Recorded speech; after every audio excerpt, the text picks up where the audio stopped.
শুধু নেতা নয়, নীতির পরিবর্তন চাই। হিন্দুরা ভোট দেবে শান্তি পাওয়ার জন্য।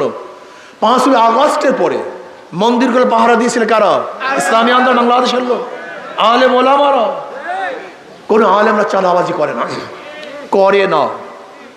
কোন মুসল্লি মানুষ চাঁদাবাজি করে না, এরা মদের ব্যবসা করে না, অবৈধ অস্ত্র চালান তারা আনে না, এরা গুন্ডামি করে না, খুন করে না, ধর্ষণ করে না, অবিচার করে না, মানুষের ন্যায্য অধিকার প্রতিষ্ঠা করার চেষ্টা করে। এর জন্য আমার যুবক বাবাদেরকে বলবো, জীবনবার হাজারো নেতার পরিবর্তন দেখেছো, তুমি কি দেখেছো আমাদের বদরুল? তুমি দাঁড়াও তো, এই বদরুজ্জামান চেহারাটা কত সুন্দর। তোমাদের এলাকার সন্তান, যুবক সন্তান, যুবক নেতা, এরকম সন্তান যদি এদেশের এই এলাকার এমপি হয়, আমি বিশ্বাস করি এলাকার চেহারা পরিবর্তন হয়ে যাবে। তার অবস্থান যেরকম, আশা করি ইনশাআল্লাহ গোটা যুবক সমাজকে নিয়ে সে এমন সুন্দর সমাজ উপহার দিবে যেখানে বৈষম্য দূর হয়ে যাবে, বর্তমান মানুষের অধিকার ইনশাআল্লাহ নিশ্চিত হবে। রাজি আছেন ইনশাআল্লাহ? প্রিয় ভাইয়েরা আমার, জীবনবার পরিবর্তন করার জন্য চেষ্টা করেছেন।